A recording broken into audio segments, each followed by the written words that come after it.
And we're live. Hello, everybody. Welcome to Bill and Ammon's Bogus Hangout. Doc, you want to introduce yourself? Oh, Lordy. Oh, hopefully there's some lucky souls out there that don't know who I am. Doc Sheldon of Intrinsic Value SEO and Search News Central. And I'm Bill Slosky, author at SEO by the Sea and director of SEO research at Go Fish Digital. So I wrote a blog post yesterday that was about Google being able to distinguish between products and accessories in search results. And the way they would do that is they would look at feeds from websites and the categories that people assign things and identify whether they were products or category type stuff. So you might have iPhones and you might have iPhone cases or phone chargers or so on. And you could use that category information to identify whether something was an accessory, which I thought was a smart way of a search engine doing that, because it relied less on a website owner doing keyword research to get that right. Yeah. I had not seen that.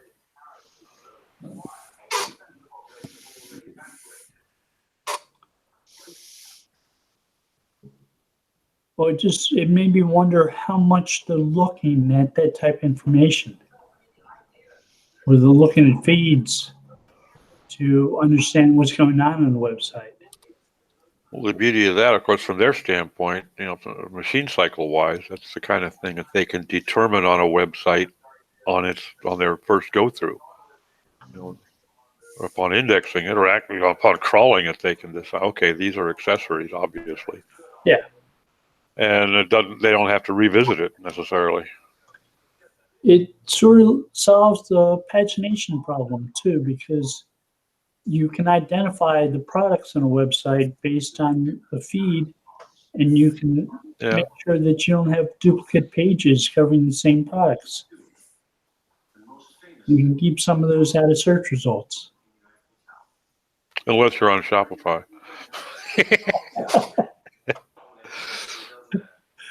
Well, when people were making product pages that were multiples because the products were different colors, you're wondering why can't a search engine figure that out? Why can't they solve that problem on their own? You would think, wouldn't you? Yeah. To some extent, Google has done that with their product feeds. When I was doing them, I found it really easy to do that, because they have columns where you can tell it that all the colors. It makes sense. Yeah. I used to like using related products on that too.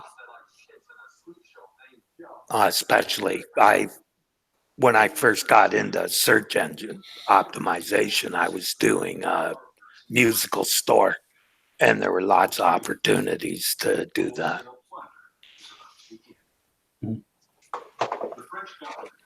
I like the similar items, pictures of products that they're showing. That's how we did it. Well, actually, I did it because I wrote the shopping cart on that site.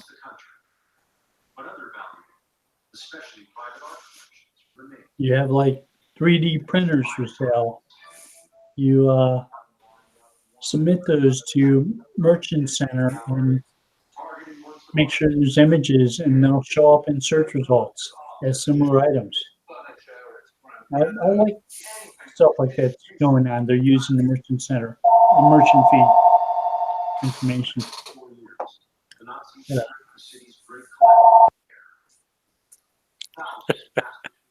Only a client, nothing important.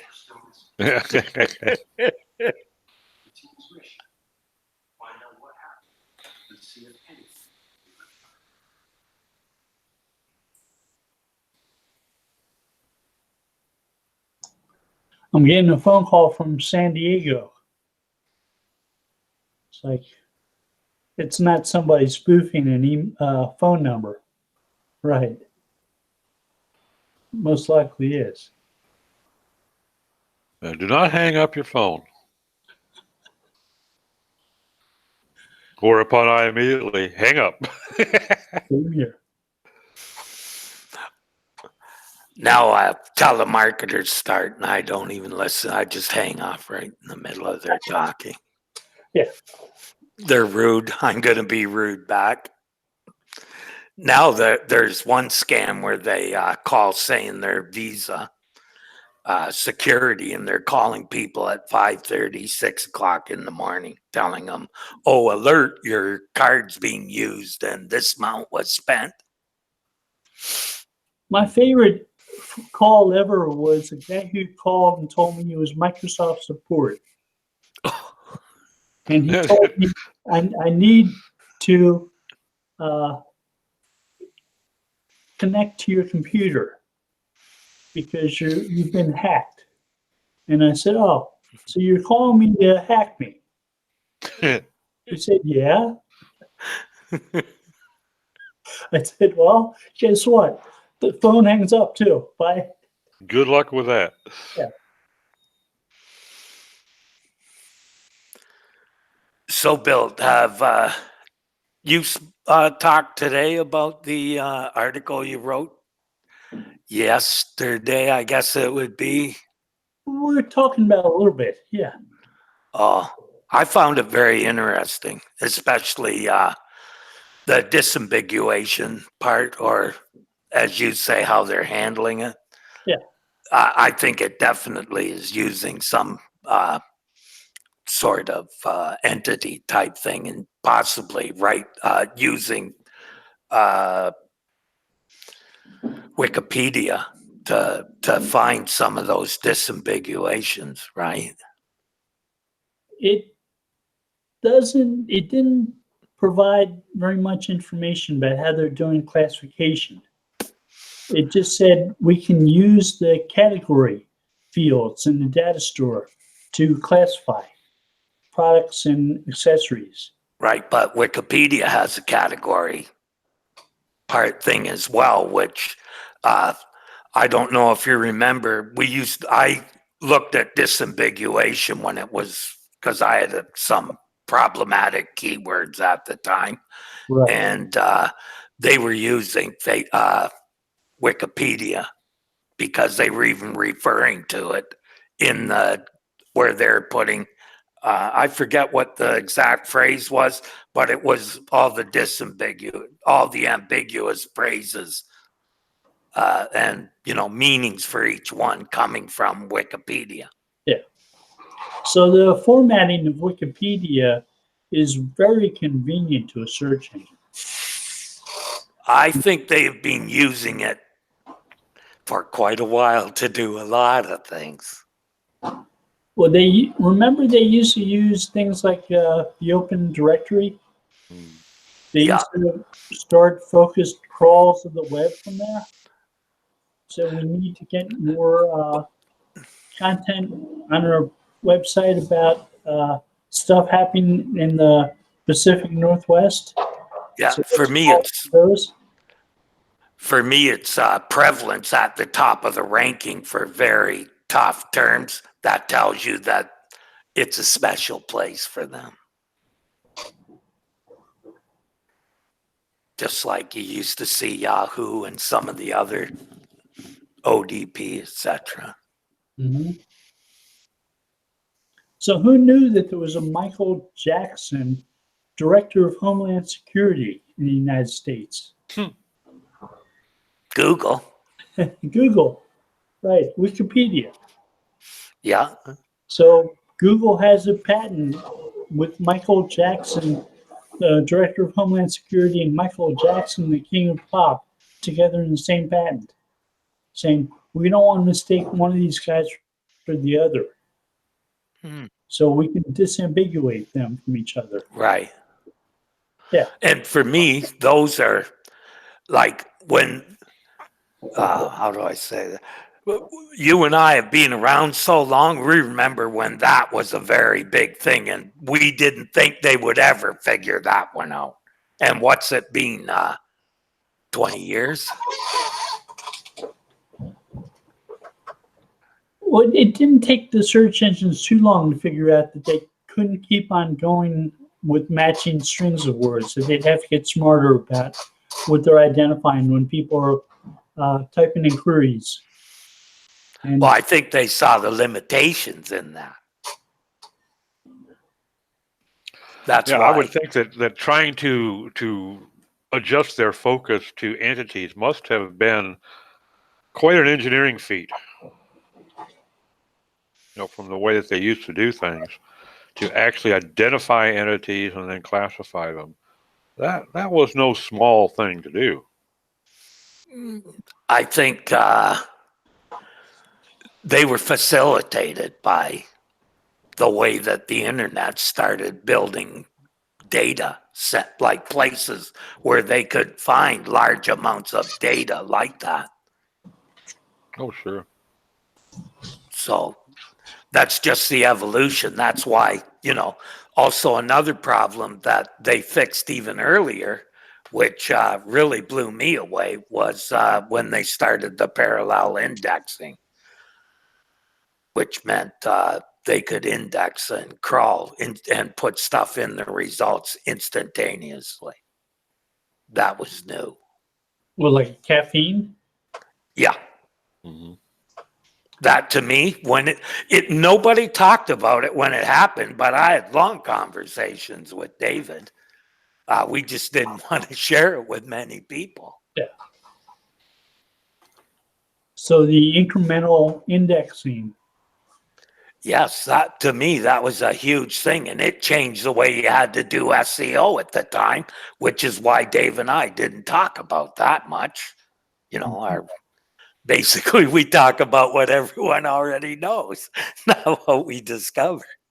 Have you been using the URL submitter in Google Search Console?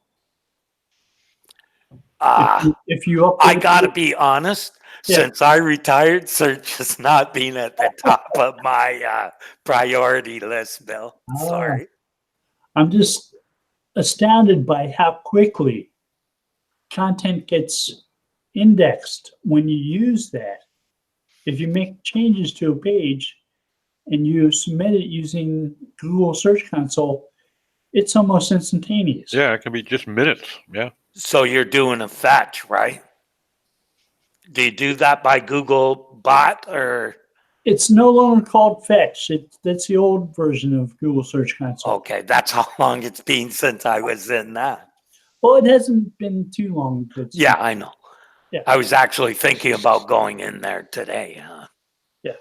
I might get around to it next week. Well, the first thing you'll be running into then, Terry, is a bunch of banners splashing across your monitor telling you that no longer available here. You need to go to the new. And it'll tell you when your site started getting crawled from the mobile first index. Yep. Yep.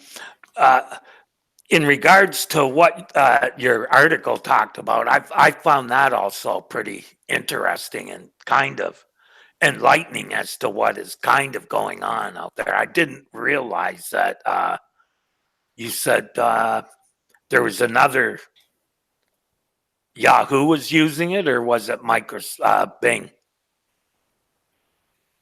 The patent that you were discussing. With the query, with the product-based queries and product-based results. Yeah.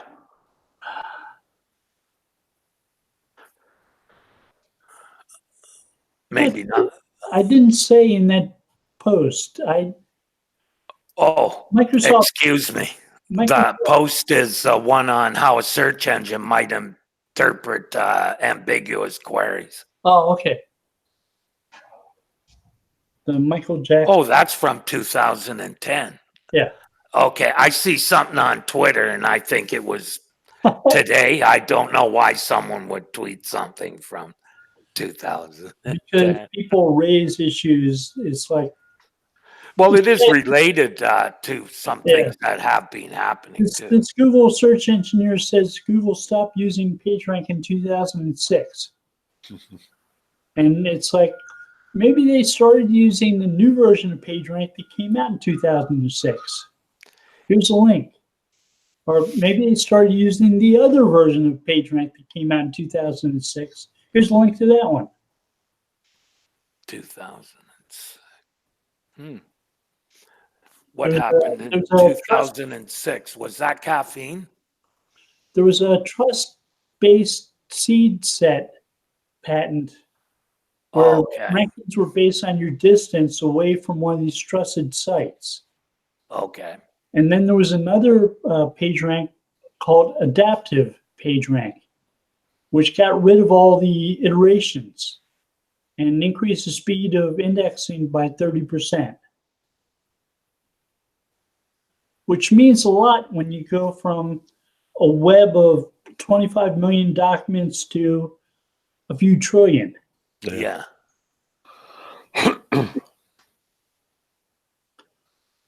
So it makes sense that they might use one of those methods that's a little bit faster.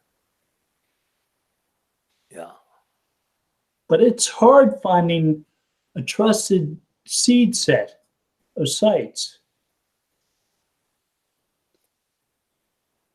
I've tried to do that, identifying sites that I would include in a trusted seed set. It's hard to do. Yeah.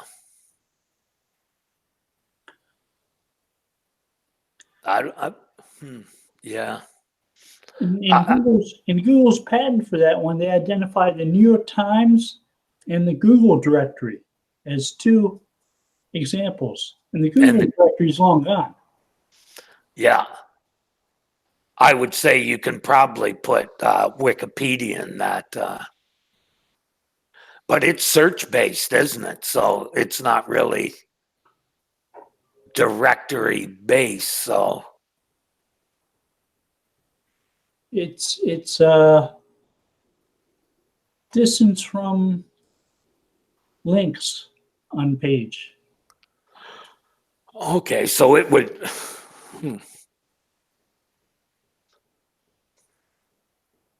So even if they're no index links, they would still have value if Wikipedia was used that way. Right. Or even if they're not hrefs, but citations that are not in a actual link. They're just non-link citations, right? Well, that's taking that patent a little bit further than the people who invented it did. Because it's still a link analysis approach, which still requires links. Right.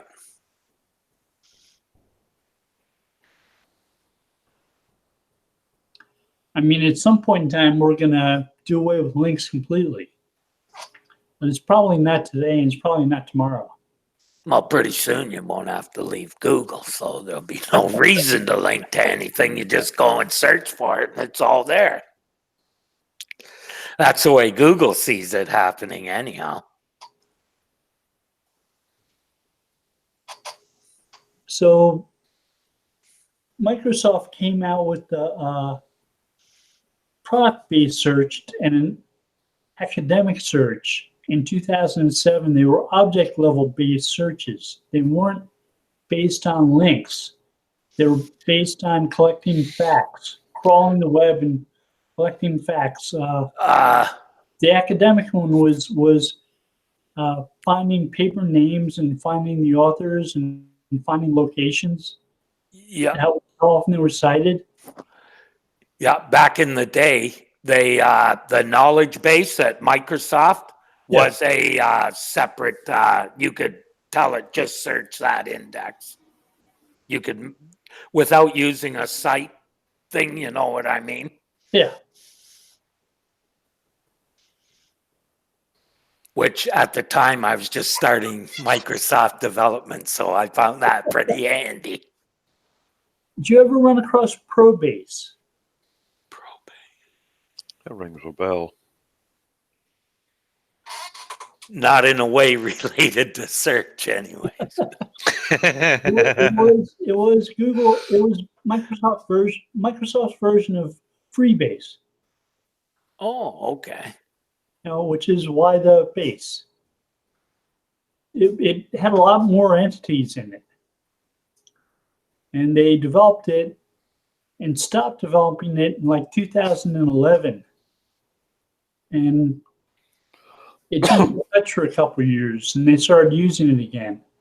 And there's a Microsoft entity index, Okay, that makes sense. US or something like that, maybe. That would be kind of copying the knowledge graph of which, yeah. And Yahoo didn't go that route, but I found Microsoft have often been in the same, looking at things very much like Google does. so I did a search for myself in Microsoft's, and they called me an American patent expert, which is putting That's fair. Right. putting That's fair. things that Google never did. Right, but it's only half right because you're a search engine patent Right. It's expert, like which is different than a patent. guys who call me patent analysts, and it's like, funny thing is about those patents I write about, they all have to do with search. It's like maybe I know something about search too. Or, or they, in their database, if it was set up like Freebase, where they were collecting people, right? Like Danny Sullivan and whatnot was in there. I had a slug in there, but I wouldn't give them any information. Same with SEO pros, wouldn't give them any information. When somebody added me to Freebase and they included me as their mentor in SEO. So they saved me the trouble of having to enter anything about myself in Freebase. Maybe that's why Microsoft shut it down for a while until they figured out how they could verify the entries that people were making into it. It started off at Microsoft Research Asia, which is where things get developed and go to die. It seems like people who can't get hired at Google, or Google doesn't really go there, they're getting those people. Well, the Microsoft Research Asia were really bright people. They developed things like visual segmentation long before Google did. I would say also Microsoft development, but Microsoft with developers there would be much further ahead than Google. Like they teach it in the universities and stuff there. A lot more than they do here, I think. Yeah. They have more hands-on approach.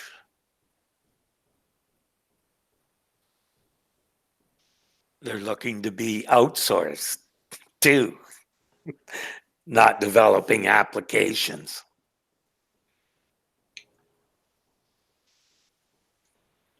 But there was a administrator at Google who left Google to join Microsoft.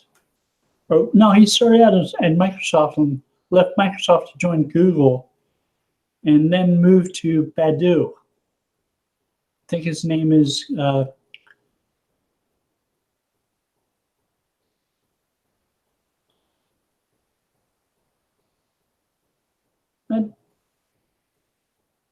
he's written a book on machine learning and how machine learning developed in China. And he said it was like when people in China first heard about machine learning, it was like the Americans learning about Sputnik. They said it was a big target for them to aim at.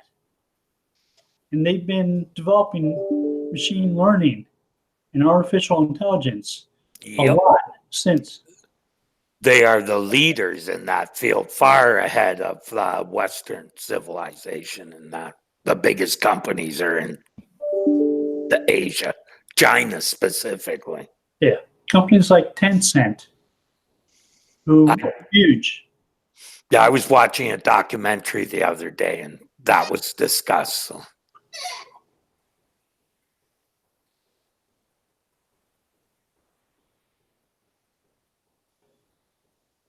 Yeah, they're pretty good at that.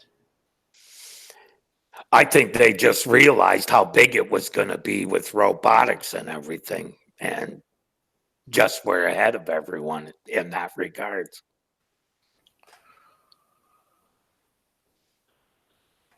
Once you get to the point where you have the artificial intelligences building other artificial intelligences better than anybody else can. Back in the early That's 90s. when we need to look out. Back in the early 90s, when I was still doing some business consulting, one of the services that we provided was robot acquisitions for, mostly it was plastics injection molding companies, where they'd have a robot that would either take the part out of the mold and put it someplace, or else they might insert a component into the mold in mid molding.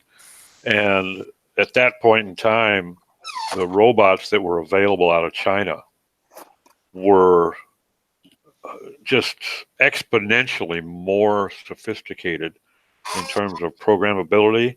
Yeah. And they actually had learning. They had feedback in some of these robots that when it went to insert, for instance, insert a component into the mold, if the dial-in was a little bit off and it hit the mold, it would adjust its setting, and it would the next pass it would go in, let's say a half a millimeter or maybe 30 microns less, until it stopped hitting that resistance. It would actually adjust itself. So you could basically, one of the most expensive ones that I ever saw, and this was like an $850,000 robot setup, you could actually just put the insert into the robot. You didn't want people putting their hands in. Oh no, it would remove it. But it would actually, you could actually just place the part that it was supposed to insert in front of the machine and give it you took a little laser thing and point at the area in the mold, general area where it was supposed to go. And then let it go through, it might go through 20 or 50 passes until it dialed itself in. So you didn't even have to program it. It programmed itself. Here's the part, here's the place, and it would dial everything in, and it was amazing. And we had a major U.S. robot manufacturer into our plant, and said, "Why can't you do this?" He said, "That's impossible. That can't be done." Watch. Fired the thing up, let him watch it. He says, "I have never seen anything like that in my life." And this guy was an engineer with this developed company. He said he was just blown away by it, that they had been able to actually make a robot do that. And this is back in 92, 93. Those guys over in Asia, they do not let any grass grow under them when it comes to tech.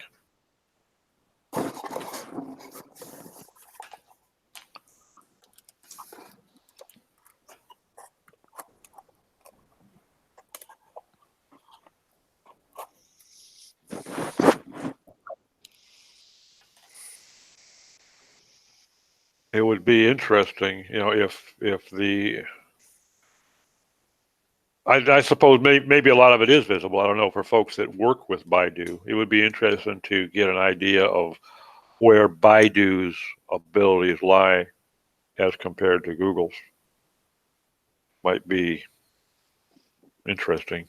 I think they're actually trying to do two different things, aren't they, Steve? I thought Baidu paired people up with other people for buying goods. I think that's one of the things they do. Oh, okay.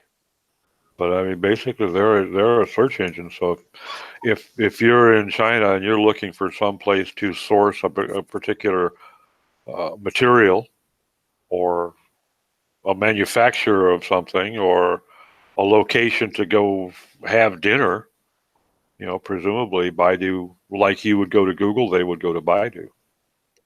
No, okay. I was wrong. That's my impression, that it functions very similarly in terms of goals, as a search engine, like what Google does. And you can do searches in English. Yeah.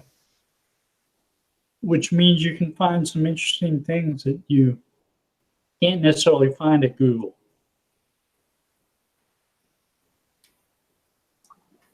I know quite a few people at Amazon or resellers or whatever. They use Baidu quite a bit to find what they need out of China because Google is worthless when it comes to that. Because they can't go to China, can't do stuff in China, right?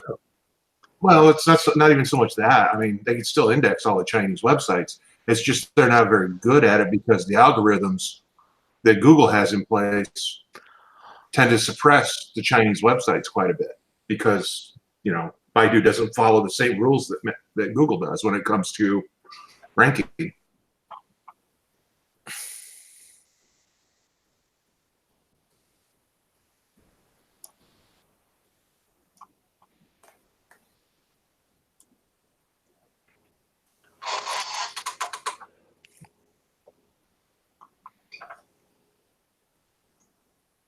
It's hard to tell how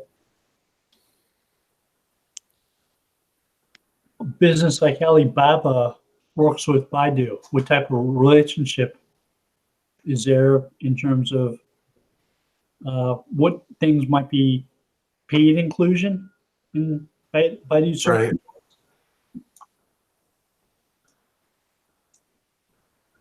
Right.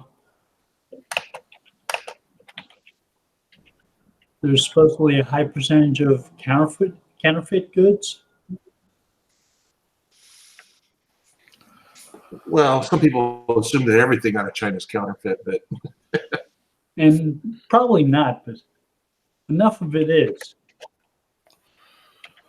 Well, the Chinese mindset is radically different from ours in the West when it comes to fair play in terms of business.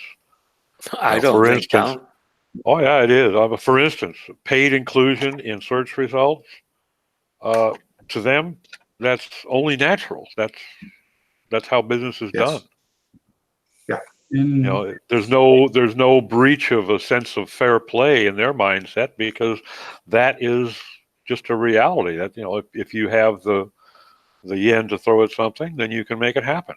There was There's nothing wrong inclusion with that. here. wasn't that Huh? Yahoo was run for a few years? Yeah, Yahoo and Yeah. one other too. They got bought by someone. Yahoo, I believe. Alta Vista? No, Slurp was their Inktomi. Inktomi, right? Yeah. They were the other ones. Or Stinktomi. That I've seen that for so many years that in almost every regard, whether it be business or politics or economy, in the West we tend to look at the East and assume that their reaction to a given thing will be the same as what ours would be, and that is, and we have never ever learned the error of that. Okay, so I watched a documentary on Netflix the other day, and it's actually legal for Chinese companies to inflate their revenues. That's what causes stock market crash. Mm-hmm. One of the big things a lot of people don't understand is the Chinese mindset is significantly and radically different than the Western mindset. Yep. Primarily because, for the last, 100, 150 years, China has been abused wholeheartedly by everybody around them. You look at what the Japanese did to them, back in the early 1900s with Nanking and the invasions there, and the same, just keep going back. They have a history of being attacked and destroyed over and over again. until the Communist Party took charge and said, no more, China first. And so when given a choice between doing something that promotes Chinese interests or anything else, as a culture, they tend to lean towards China first. Sure. And they figured, you know, especially when it comes to the, you know, like the Japanese, it's taken a long time before you can get people to just, you know, communicate reasonably well between those two countries because of the things that were done back and forth over generations. So, you know, it's just a completely different mindset, and to try to hold them to a Western standard of thinking is not only not logical, but it's not going to be very successful. Yeah. They even had interviews when they had the Beijing Olympics, and people were asking about all the pollution, and you know they need to clean it up, and they're like, why? Everybody else got to pollute the world for 100 years. Now it's our turn. Mm-hmm. You know, the only reason you want to put these regulations on us when it comes to the environment is you want to keep us from being successful. And that's a legitimate, you know, philosophy on that. Yeah, but they are starting to shut those down because of the health reasons. They're getting better at it simply because people are buying less and less of their goods because you can't trust the dog food. You can't trust. They're taking care of it because it's to their advantage. Yeah. Yes. And that kind of goes when you start talking about that different philosophical outlook on things. It goes back into, again, whether it's business or politics or monetary. We tend to think about immediate results, immediate gratification. What will be the result of us doing this? And they tend to think generations down the path. They make long-range plans, and they have the patience to wait for them because they have much greater chance of success because they have many more opportunities to adjust beforehand. And their long-range plans, since the communists took over, have been immensely successful. Yeah. In terms of on an international playing field, okay, financially, business-wise, and politics-wise, and in even their actions, for instance, along in the China Sea, you know, where they're actually manufacturing islands to expand their geographical claims. These are not plans that were born last month. These are plans that were born generations ago. That now they're just finally implementing, and they're not looking for results in 2019. They're looking for results in 2050.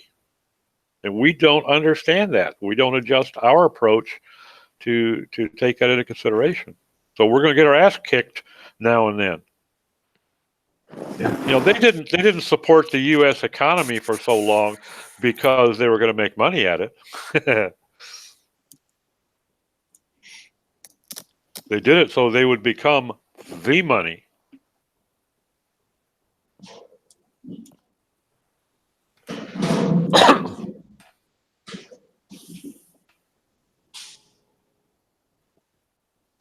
Somebody just run into your building, Steve? Yeah, we were out doing farmer stuff, and I got hot and tired and came in, and my wife's still out there grinding. I think she's weed whacking the back of my barn. Uh-oh. Nope, here she comes.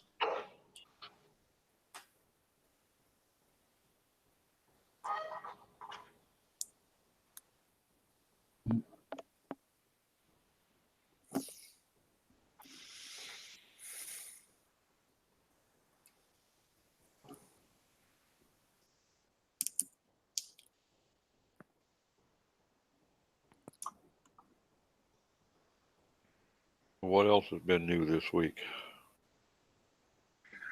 I don't know. I missed the first half of the show. Did you talk about the new search engine or the new analytics software? I did. I mentioned it before we went live. Yeah, What we'll new talk about that analytics more in our have? show next. I think that's worth mentioning. Fathom. Basically, they have their own analytics software to replace Google that is cookieless and is GDPR legal. Yeah, they Remember made 10 years ago, 15 years ago, when people, you would look at websites and people wouldn't have things like Google Search Console or Google Analytics on their websites. hmm And then over time, they all started including them on their websites. And the people disappeared who said, I don't trust Google to include that stuff, look at that stuff on my site. I'm not gonna have that. It sort of became something people would use. Anyway, You can think all the they forgot that you could actually have server-side analytics.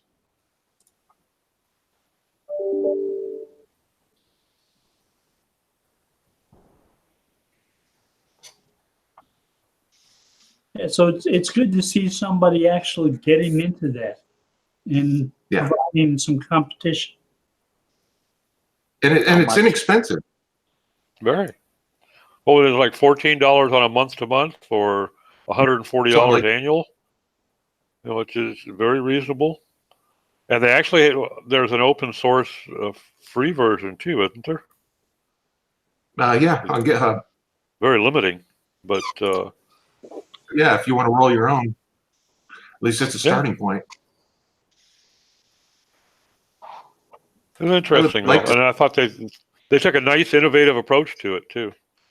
It's Yeah. not, it's not just a matter of simple hashing. They've pseudonymized all the data from the get-go. And they actually went in, tested, and tried to extract and identify a user. And it's solid.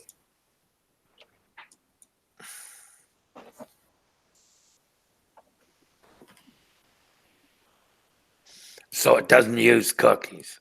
Nope. So how does it? You must be putting something on the server then. It establishes upon page arrival, it establishes a pseudonymized, like double hashed identity, and it only lasts while you're on that page. So if you leave that page and you either leave the site or you go to another page, it'll establish a new one at the next page. So you can't track how someone goes through a site. Well, you can, but you can track that an entity went from page A to page B to page C, but you can never How? Not if identify. it's doing a new one each time. How does it know?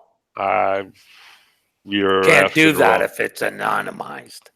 Well, they would differ with you, Terry. I'll tell you what. I'll find I've the link. I'll actually send it done over to you. it, so I have done that. I'll send you and the you link to can't- their write-up, and you Okay. can take a look.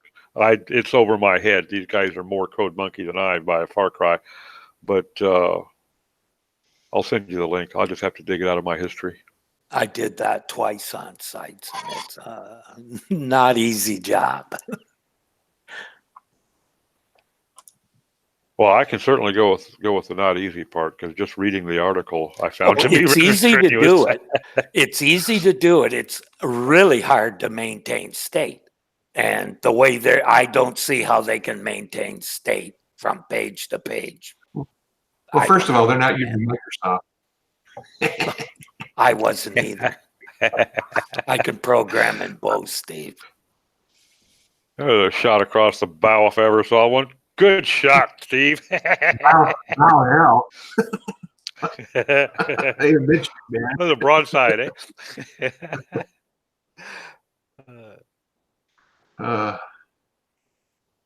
Where in the world is this thing? I'll find it for you, T.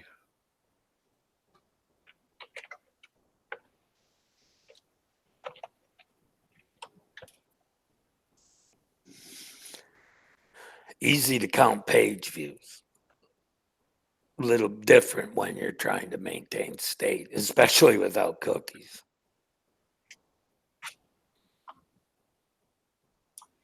Usefathom.com.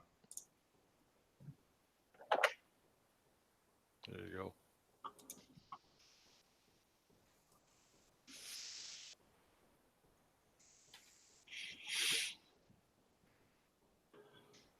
Remember back in the days of, was it Stat Tracker? Would Yeah. count Stat the number of counter? pages? Track counter? Yeah. Stat counter, I think it was. Stat Yeah, counter. yeah, they're still around.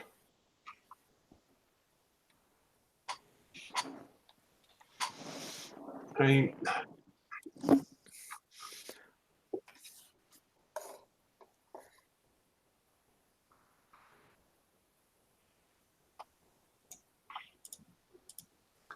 You can get an idea of how busy your busiest pages were and where people were coming from.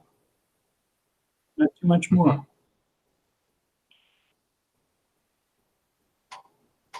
But how do you know where you're losing them?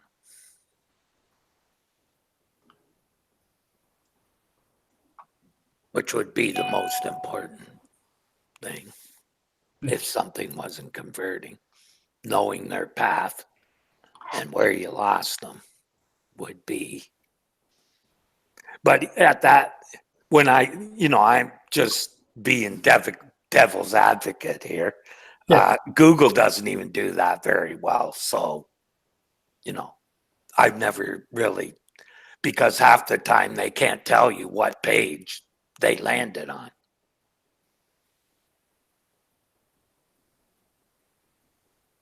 This is true.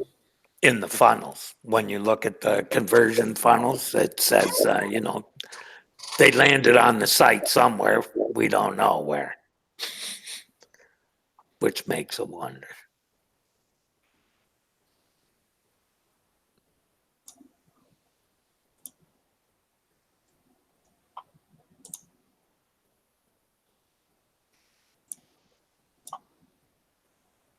What was that again, Steve?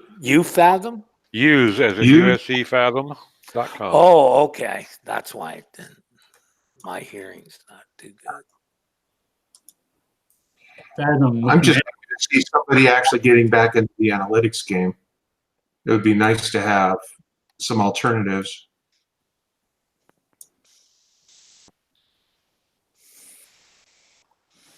Oh, there's always been alternatives. They were always too costly. Yeah,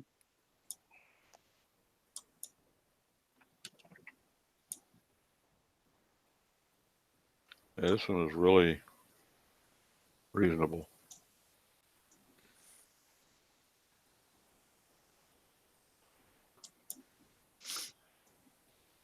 I'm saying it was $14 per site. Mhm. And then there was an enterprise version that was more expensive. Yeah, that's like It's $80.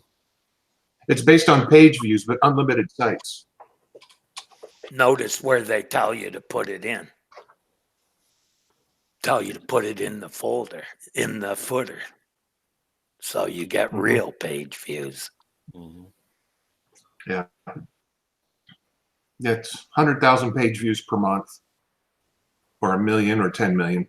See, But they for don't care. the way I use Google Analytics, this thing would be perfect because I didn't do much of the conversion backtracking. I looked at top pages, top refers, bounce rate, that all the stuff I looked at is pretty well here.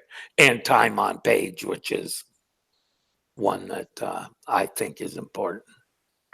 Yeah, there's not as much drill down as you get in Google, but like you say, for most of our stuff, we don't really need that drill down.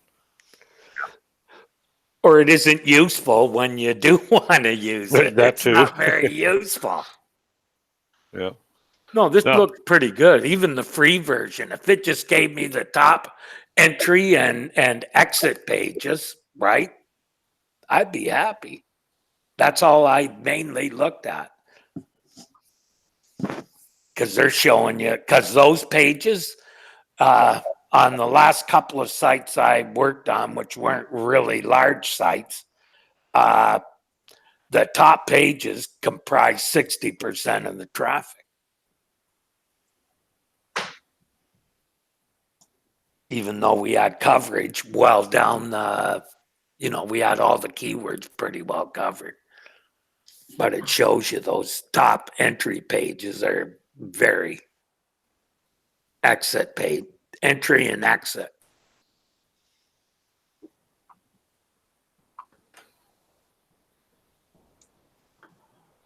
Knowing what your top exit pages are can be really important. So why? Well, that's all. Why are That's people- what I've concentrated on from day one. Top entry, top exit, top refers.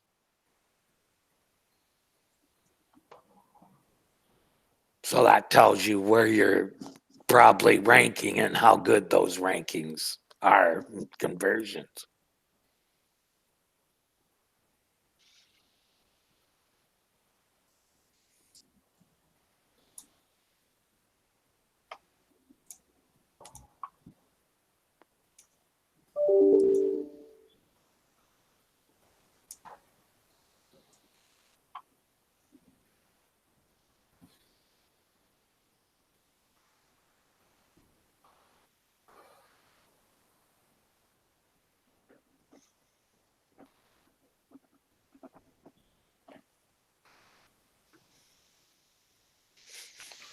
Yeah, I think I'm going to spring for this thing though and give it a good shakedown run because it looks decent. Well, Yeah, if it's nice. got a very simple interface, I found that the Google interface on analytics is getting to be a bit much. Yeah, they're making it worse rather than better. Well, it doesn't open up where I want it to anymore. It forces you into these dumb places. It's not user friendly. Pardon me? It's not user friendly. No. Certainly not intuitive anymore. The worst part was you look at a client once and that's it. They're on your list forever. Mm-hmm. I never, it's not good for the client that I can't cut them loose. I don't know that I was asked the worst part of it, but it's certainly not a good part. I was working with 3 sites and I had 40 sites listed in it. It was not easy to find anything.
Got awful quiet in here.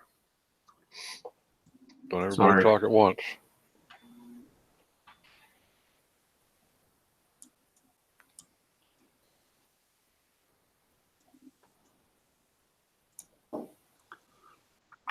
Have any of you been tracking the amount of traffic you're getting through Google Discover?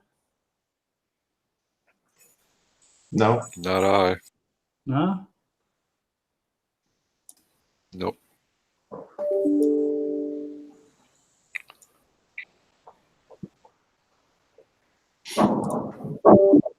I read something Dave wrote, but I wasn't real.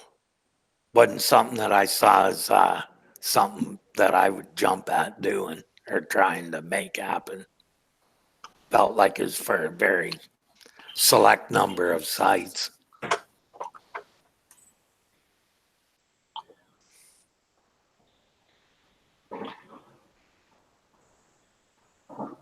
If you're being identified as you're interested in a specific topic, you'll be shown those sites in the Discover news feed.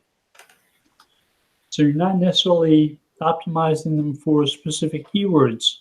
Where's the Discover news feed? On Google News? On the Google mobile search app. Oh, that's why I don't know about it. Yeah. I don't have a mobile phone. Yeah. That's definitely going to make it tougher. If you identify something as an interest, you're shown They do that now. stories. If I put Panther into Google, any device, I'm sure, it's going to show me hockey teams because my history is I search for hockey teams. It isn't even going to include the Jacksonville Panthers football team because it knows I don't look at I have not watched a football game in 20 years simply because I think it's exploitive and, too many injuries. And, I feel sorry for the people that have to make a living like that because the owners are so exploitive. They give a contract to a guy for $50 million. He gets hurt in the first game and they don't even cover his hospital expenses. And he's done. No contract is, the contract's void. So to me, that's an exploit of sport. Where the owners are actually exploiting the players. And they showed how they treat them in the way they treated them for the kneeling down stuff. They were no better than Trump. No, they weren't. And Trump politicized it, but the owners didn't help. Well, no, because they think like Trump. Yeah. No, I used to be a big football fan, and then I saw a few documentaries of old players, not old players. These guys were still young and they're dying from, having their heads messed up so badly playing the game. And for the NFL to basically say it isn't happening was they knew. Yeah, they did.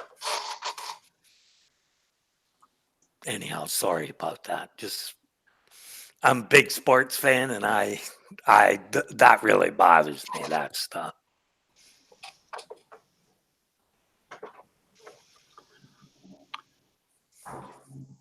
But that's the focus of Discover. They try to show you things you've shown an interest in, whether it's by you explicitly indicating those interests or by what you search for. Right. Well, for me, during the seasons, I'll be on the every day searching for either baseball or hockey, whatever I'm watching at the time. Yeah. For stats and information about what's happening in the league. And I have a Google speaker I use to search for sports information. Yeah. Yeah.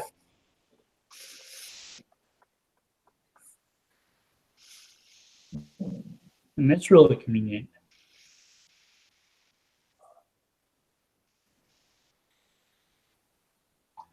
I'm probably not going to do too many keyword searches on my speaker.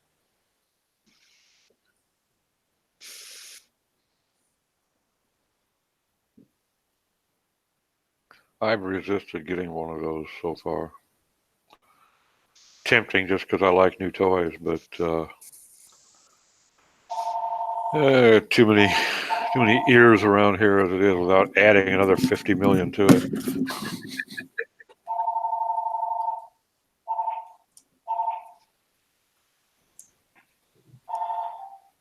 Hello. Hello.